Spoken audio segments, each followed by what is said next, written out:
Pitchley, by the way, who was also at West Sacramento and won many, many awards for parks facilities over there.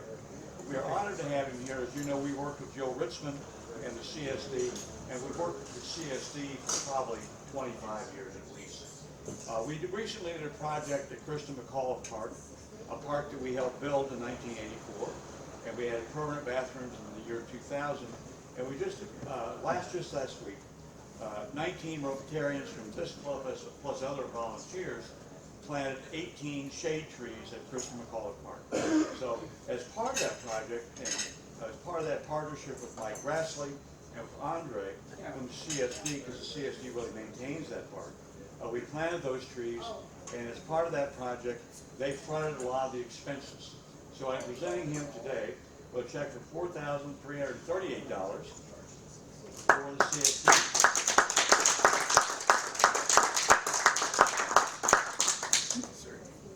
And by the way, they have, as you know, because we've talked about it in this club, a long-range project, number of projects, well over $1 million, to kind of build up and kind of build new facilities and all kinds of things at the CSD. And as you know, we were part of the planning process for that to create a strategic plan. And we look forward to working with the CSD going forward on many projects. So thank you so much. Thank you. And we'll make sure we get a picture of that to send to your board so we can prove to them that actually people give you guys money. Okay. I'm going to invite Lori up to introduce our guest this week, somebody who we've heard from many times. And I've always enjoyed hearing from the sheriff. I found out today that he is becoming a dog breeder himself, which we got us both talking about dogs so much people had to take us and move us apart. Okay, Lori, would you like to come up and introduce the sheriff? Sure.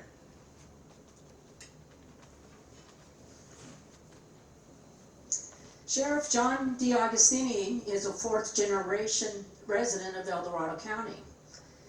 Before law enforcement, he was a general contractor building homes, mostly in El Dorado County. In our newsletter, I summarized his law enforcement career.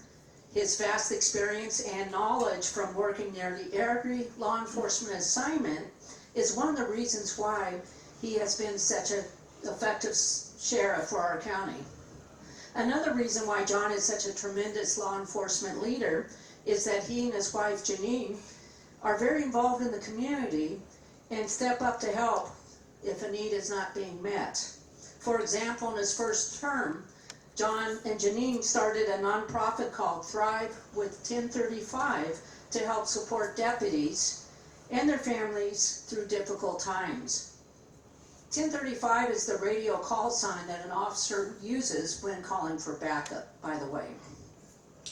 Thrive with 1035 has helped support the San Joaquin Sheriff's deputy who was alongside our own deputy, Brian Ishmael, the morning he was fatally injured in 2019.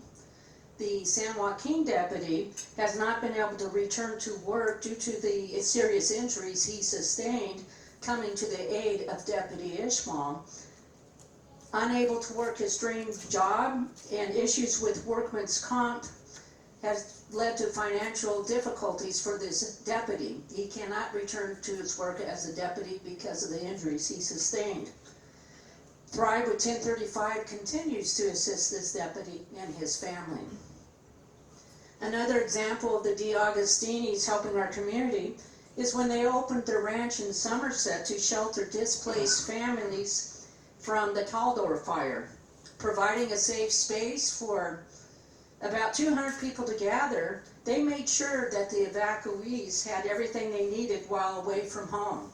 3 meals a day were served, shower and laundry facilities were brought in, pets were taken care of, and counseling was made available. John is retiring at the end of this year after serving 3 years as his sheriff. His shoes will be very difficult. He's smiling. His shoes will be very difficult to fill. Today he will provide an update on the Sheriff's Department and perhaps fill us in a little bit about his retirement plans. Without further ado, Sheriff John D'Agostino. Thank you. It was 3 terms, not 3 years. No offense. Did I say years? That's why It'll be 12 years. I thought you were smiling because I said you were coming to the end. Coming to the end. I was smiling for that too. 239 days. First of all, everybody, thank you very much for having me here. It's always an honor when your sheriff's office, your sheriff, I get to get out in front of the community and talk about your sheriff's office, talk about our community, and most importantly, answer questions. I think the question and answer period, it tells me what's on your mind, and you get to ask what you want to know about. So I'll talk a little bit real quickly about crime. Every year I've been here, I've been able and blessed to stand before you and say we're still flat. And for the most part, we still are. We're still seeing little increases here and there. But quite honestly, our numbers are, compared to a large data gathering agencies, large agencies together, have a lot more contacts, a lot more crime. In the major crimes such as homicide, rape, those types of categories, 1 or 2 can make our statistics look like they're going through the roof either way. So pretty much we're still pretty flat. Our annual report will be out here at the end of this month for last year. We're running a little bit behind, but we're catching up, and we'll have all those new numbers and everything else. We've been blessed with the community support, getting through everything we've been going through. I don't know if you heard, Lori mentioned losing our deputy in 19, Deputy Ishmael. We lost a deputy to suicide in October.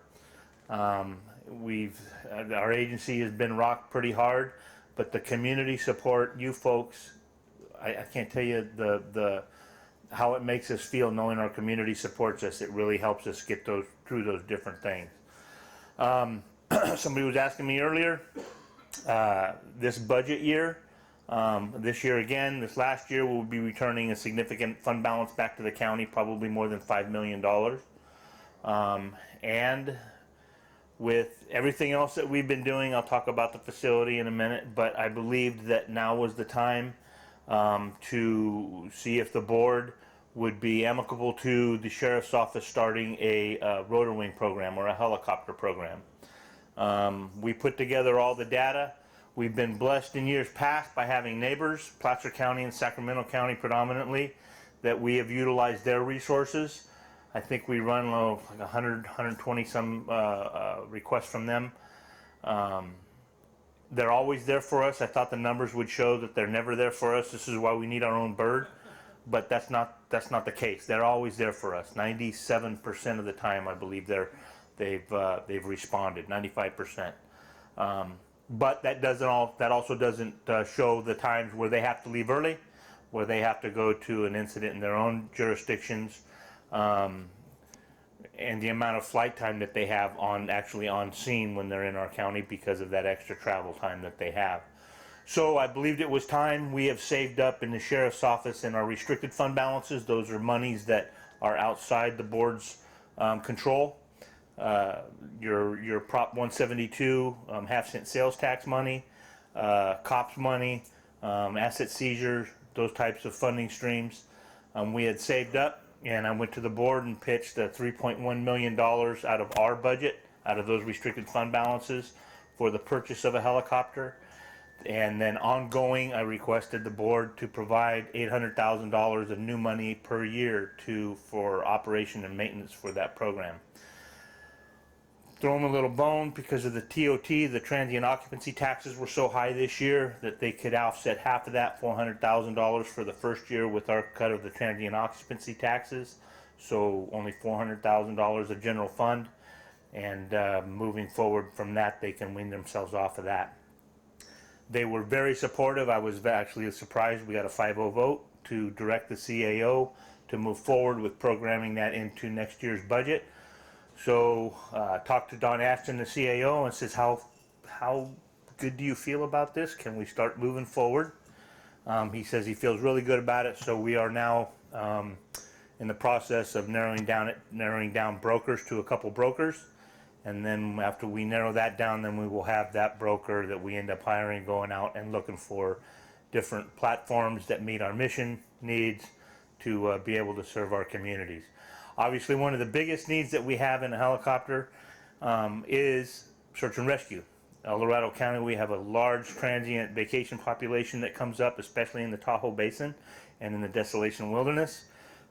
And it's not uncommon on a high weekend or a holiday weekend during the summer or fall, springtime, to have 3 or 4 search and rescue missions a weekend, or a day maybe even. And some of those include medical issues with extractions and everything else. So this resource will help us immensely when we're dealing with those and requesting outside agencies. Now we won't even, when it rises to the level of, gee, do you think maybe we can ask for Sac County or Placer County or CHP? Now we'll have our own, so we'll just take all the helicopter, get it over, at least get some eyes on. So it'll be a huge resource for that. Another big benefit that it will bring to our county is fire suppression. One of the mission requirements that we have is the ability to carry a significant Bambi bucket or a water drop bucket. The thought being that if we see fires in our county when they start, when they're early and they're young, put them out. Now CAL FIRE is on board with that 100%, so much that they are even willing to hopefully enter into an MOU and offset some of those operation and maintenance fees, so that when we're working in a regional area with our asset on a state fire, we can get reimbursed for that and make money back on it. Now the ones that aren't on board so far is U.S. Forest Service, because they have policies on when and how they engage fires in their forest. So the point is, basically, is I don't care if it's on Forest Service land, I don't care if it's on state land. If our pilots see smoke from a lightning storm or whatever it is, they're going to put the fire out. Period. We'll deal with the politics and the bureaucracy later. Another neat thing about this program being able to start now is we just had a young deputy come out of the Air Force, actually out of the Army. He is a Black Hawk pilot. He has over, I believe, I forget how many thousands of hours flying a Black Hawk helicopter as a pilot. He has so many hours and so many qualifications that we just got to get him, I guess, type certified in whatever platform we do get. And once he gets those and a few more little check boxes, then he will be qualified to actually be a flight instructor and instruct other folks that we have in the agency that are, such as one gentleman is had years as a crew chief in the National Guard. So we have people on staff already, so we don't have to staff up any to operate this program. I'll talk about the headquarters. Folks, it's heaven. And I say that with all sincerity. To have, my wife said, yeah, you're like a mother hen with all of her chicks all in one area. You can keep an eye on them. And maybe that's the feeling it is. But it is so nice to have everything under one roof on one campus, to be able to manage, to administer, for all of it. It is heaven. When we lost Ishmael, we had just moved in to the campus. We moved in September. Matter of fact, the range wasn't even finalized until November. We lost Ishmael on October 23rd. I don't know, well, it would have been a nightmare to try and handle dealing with the internal trauma of losing Deputy Ishmael when we were all spread out before in all the different 6, 8, 9 places we were located on the west slope. So having everybody under one roof, being able to keep tabs on everybody, keep an eye on everybody. Everybody had access to all the same type of programs, all the same type of counseling that was provided there. It was all on campus. It was heaven. Since then, just the ease of administration and management, as I mentioned, is I don't know how we did it before, but we did. We survived.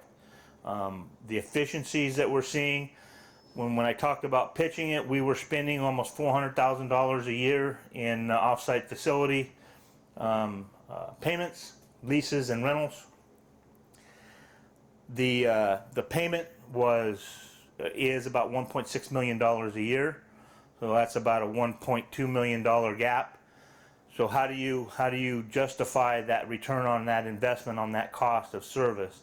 And I can only tell you that, number one, everything I just spoke of, the longevity of it, this had to be done sometime. It was getting to that point. But number two, the efficiencies that we see of deputies being able to come to work, have a briefing, hit the road. When they're done, they come back in, they can book their evidence, write their reports, and go home. Just in that efficiency right there, in the time studies and the efficiency studies that we did, we think we're getting about 1 extra hour per day per deputy. One hour per day per deputy. So that's a lot of time when you add it all up. Over 140 some sworn deputies working 365 days a year. It's quite a lot of time. The soft cost, I don't know how we could put a number on it. We are now starting to have a little bit of revenue. The morgue is starting to bring in some revenue from, we have a contract with Amador County, so we're doing all of their coroner's cases now in our own morgue. We also do Alpine County, which they only have a few. And we've helped out with Placer and Sac County on a couple cases that they didn't have room for, or they, for whatever reason, they wanted to put some separation between themselves for transparency issues. So they've come up to our morgue, and we've done it there. Also, we are doing training. Part of the campus, on one of the buildings, the special operations building, we built a whole east end for training. So now, instead of sending our deputies all over the state to go to different trainings, now we either send 1 or 2 deputies to become a trainer, or we bring the trainers to our campus and we do the training there. That's saving hundreds of thousands of dollars a year, if not millions. And it's actually making money in some revenue streams, such as our range, where we have an MOU with probation, the district attorney's office, our local California Highway Patrol office. We're also working with Placerville Police Department, South Lake Tahoe Police Department, maybe Amador County Sheriff's Office and Alpine County Sheriff's Office, for them to be able to come over and use our indoor range. Which brings me to one of my plans maybe for retirement. And everybody was asking me earlier, what am I going to do when I retire? I can tell you I have about 12 years of honeydews that are stacked up. I'm not joking. My poor wife, God bless her, she's put up with so much from me for the last 12 years. At least when I was running ACNET, the Dope Task Force in Amador County, when I had time off, I had my time off. And I could do honeydews, and we took care of the ranch and the house. Now it seems like I don't, even if I have time to myself, the phone's going off, I'm in on the computer, I'm doing something. So I God bless her, when I say 12 years of built up honeydews, I truly mean 12 years of built up honeydews. So I'm going to do that. Talking with Michael, I also have a great dog, and I love hunting birds, so I'm going to chase birds across the western United States as much as I can. The breeding program we talked about, that's a maybe. We'll see if I can keep this line going with the right DNA and the right pedigrees. I think I would like to see more people be able to enjoy what I'm enjoying now with this pup. But then beyond that, back to the range. We will see. I have to actually have a break in service to do this, so we'll see if the new sheriff will actually allow me to come in and do it. But as a retired Inuit, and one of the sections in our MOUs with these other agencies is we have to have one of our range safety officers there. And that's just to make sure, not that we don't trust them, but just to make sure that somebody's not shooting up our range. We want to make sure we take care of it and it lasts. So that's built into the contract, into the MOU with these other agencies, is one of our RSOs will be there. Well, it's a lot cheaper to pay a retired annuitant to be that person than it is for overtime for a deputy sheriff. So we'll see. Maybe I might come back as an RSO to work the range in that regard. It'll do a few things for me. Number one, it'll keep my authority so that I can still run that way when everybody else is running that way. I'm a big hunter and a big gun guy, so it'll keep me in the guns. I can use the range to stay proficient.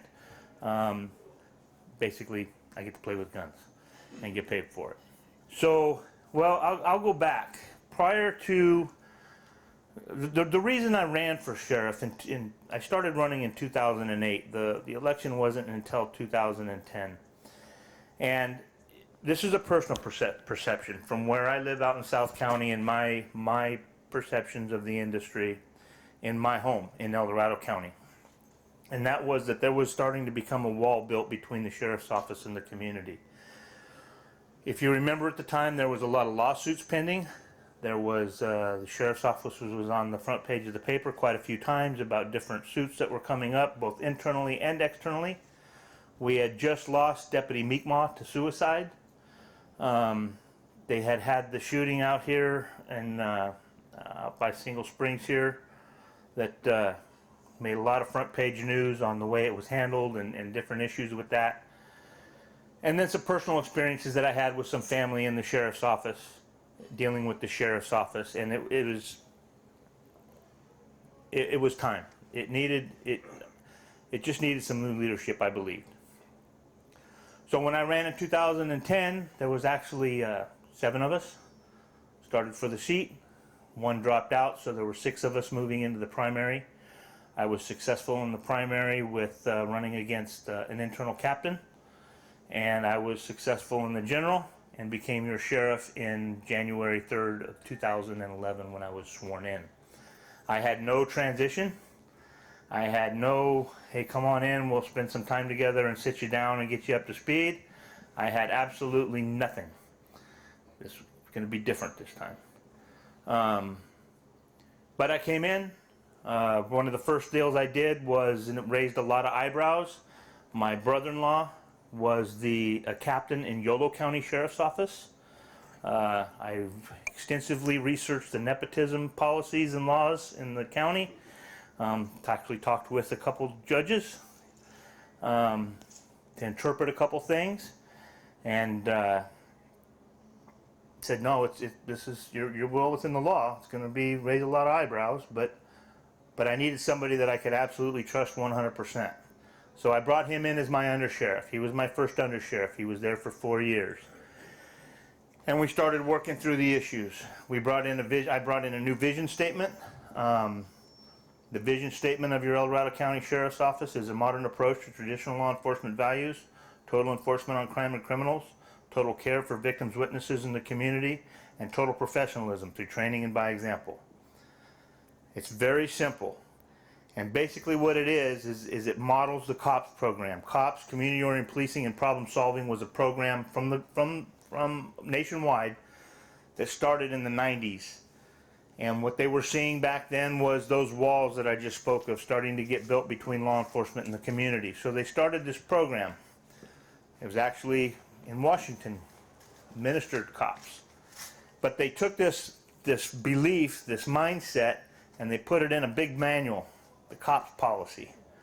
And I use this word, I'm not even sure if it is a word, but they policized the heart right out of it. They put it in a big book. So the vision statement that I brought in, I stole it. It's not mine. I changed a few words in it, but it actually comes from a little bitty town in England, Merseyside, England, where they were experiencing the same issue, where the citizens were actually calling the cops men without legs, because all they saw them was from here up in a police car driving around. They never got out of their car. They never engaged with the community. So they came up with their vision statement. I robbed it, changed a few words to make it ours. And what it means is just what it says. It guides everything we do. It directs everything we do. Everything, but you'll never see it tried to be broken down. It's a modern approach to traditional law enforcement values. Our business changes at light speed. Every year we get new legislation. A lot of it not so good lately. Most of it's been really good for the bad guys and really bad for the good guys. Every month we get new case law comes out. We have to stay on top of that. Every week it seems like technology is screaming ahead. But that modern approach, we have to stay on top of that. Getting left behind is not an option. The tip of the spear, so to speak. But the traditional values part of it, that has never changed. And what I mean by that is, and trust me, when I talk to all of our new staff nowadays and I bring up this word, they don't even know what the heck I'm talking about, but Mayberry. There was nothing wrong with Mayberry. Mayberry worked. Everybody knew their sheriff, they knew their deputy, everybody knew one another. The old Norman Rockwell paintings with the little kid at the soda fountain and the cop. That's healthy.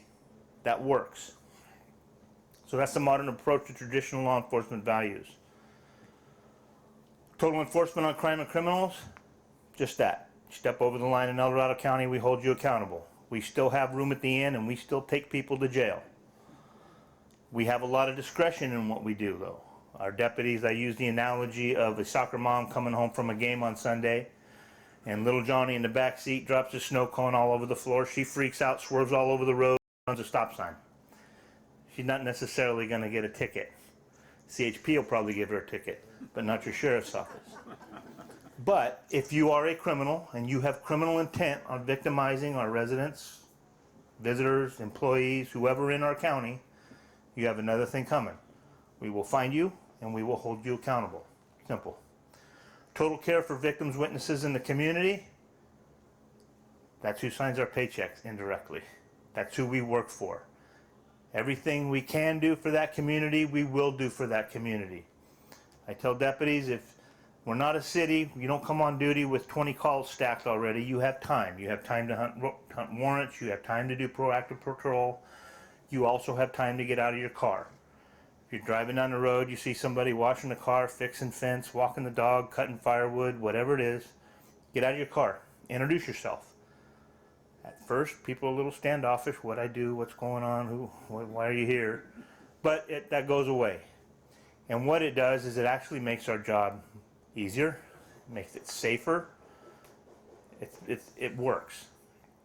And then total professionalism through training and by example. We know our staff can't do their job if they don't have the knowledge and the tools to do their job. We provide fantastic training. We provide more training than I've ever. Some folks say, yeah, it's too much. No, you can't ever train your folks enough. The more they know, the better they do, the better they are. The less hot water you get in, the less issues you have. It just works. So we provide great training. We provide great equipment. If we can't afford the best equipment, we'll build up some of those restricted fund balances that I talked about we just bought the helicopter with. We'll build up some of those until we can buy the best. And then lastly, by example. We are held to a higher standard. We understand that. We know that. We see that. You see it on the news. I believe those agencies that are having issues that you do see on the news, those are the agencies that haven't got this, that have built the walls between themselves and the community. They haven't built those relationships. And I tell my staff too, El Dorado County's pushing 200,000. I think we're in 194,000 population, somewhere in there. But it's still a small town, right? At the grocery store, at the gas pumps, the barber shops, the beauty shops, whatever, folks recognize our staff. Oh, I know that person, works at the sheriff's office. So who we are off duty is also a direct reflection on that agency. And when you put that all together, it's the right way to do the job. So, long story, we brought in that vision statement. We live by it. I still get sued. I run a jail, so I get sued a couple times a week. Food was cold. They beat me up. This happened, that happened. It's 99 times out of 100, it's never true. We are just getting ready to start a body-worn cam program. I guarantee that 99 times out of 100, the body-worn cameras will write any complaints rather than showing that our deputies did anything wrong. And if they did something wrong, we deal with it.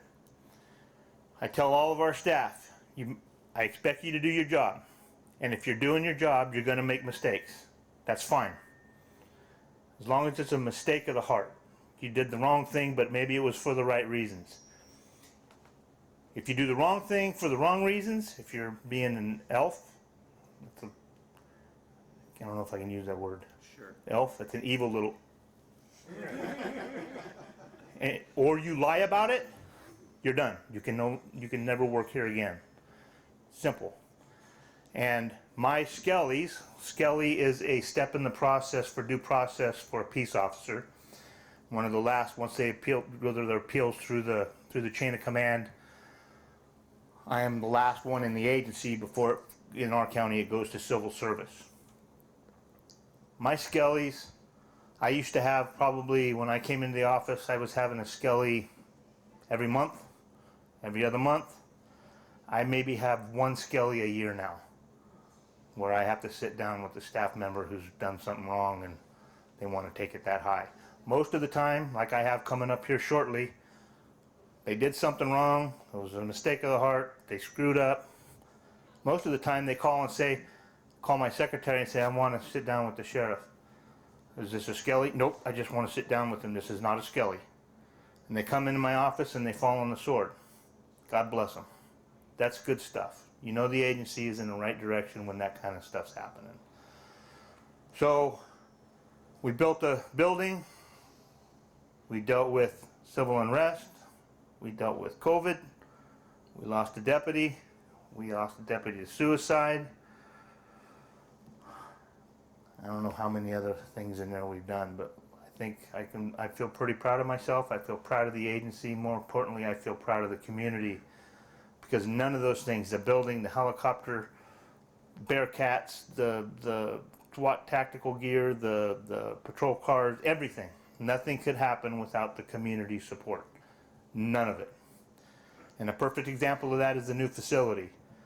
Sheriffs before me, all the way back to 1984, talked about replacing the one they were in or significantly expanding it. It never got past a board meeting because the community was never engaged. The community was never brought up to speed. The community was never provided an opportunity to even ask, what do you want? Is it something that we can support? And we started off very early on with a round of, we called them We Work For You community meetings, where we went to every supervisorial district to talk about the sheriff's office. It's more than just a deputy pushing a patrol car. We talked about all the different facets, the fact that I'm not just a sheriff, I'm also the coroner and the public administrator. We talked about all that, and then we talked about the facilities we were living in. And by the third round of those meetings, it was very apparent that the community was behind us and they would support us. And then when it came time for the board to make those tough decisions, that same community was in that boardroom supporting us, so it made it easy. So with that, what questions do you have? Yes, sir. The big fires, like Caldor Fire, puts a big strain on your department. Could you talk just a little bit about what you're doing, evacuations, whatever, during the big fires? So, yeah, our job, public safety, law and order. So when we have to do, we're in charge of the evacuations, we're in charge of keeping those communities safe then when they are evacuated. So from a public safety standpoint, that's actually the easiest thing we do. Other than it just taps your resources, you're calling for a lot of mutual aid. We used folks from all over California. I think within the first 2 days we beat our region, or first week we beat our region. Region 5, I believe we are, of Cal OES. Once you get past that, then you start bringing in resources. They reach out to closer regions, and then we actually had folks from Ventura, from LA. We had folks from all over California here. But another big, besides tapping all those resources, we're also the Deputy Director of Emergency Services. So we run the Office of Emergency Services. We run OES in the county. So that's where, and our Emergency Operations Center is fully staffed. We have all of the stakeholders, fire, EMS, schools, animal control, county government, you name it. Anybody that has any finger that touches any part of the fire operation, fire suppression operation, security operation, any part of it, they have a representative in that EOC. And that EOC is actually still running today because we're still under emergency for it. It's not in a man status like it was. because that's also, we have the finance division in there, so all the money that goes out, that is going out, all the money that is coming back in through California, through the feds, through FEMA, everything comes through there. My CFO, John DeVille, he's the head of all that. So I hope that answers your question. It taps us in a lot of different ways than just getting folks out of their house and then trying to get them back in and safe between that. Yes, sir. I'll get to you. Go ahead. The new building, I think when it was being built, it was overbuilt in terms of size. Are you seeing still that you're going to be able to scale up when the county grows? Yes, sir. We have room.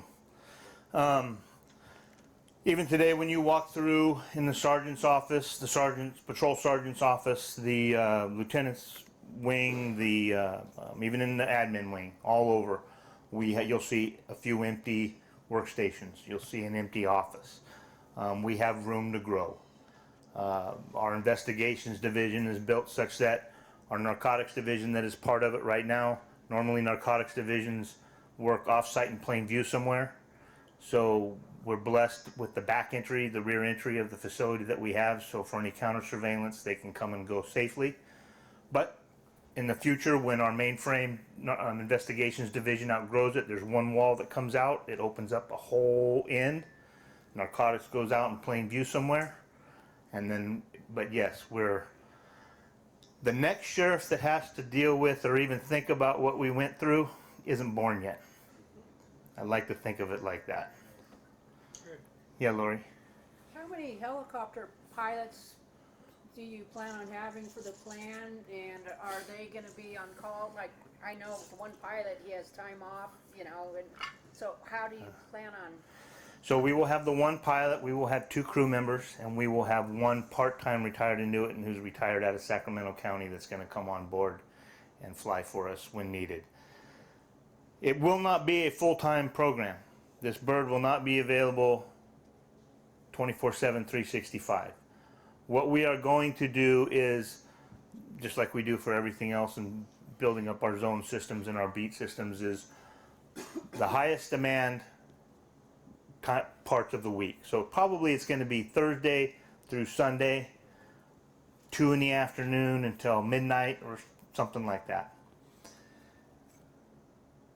That's when we will do our best to always have that bird available.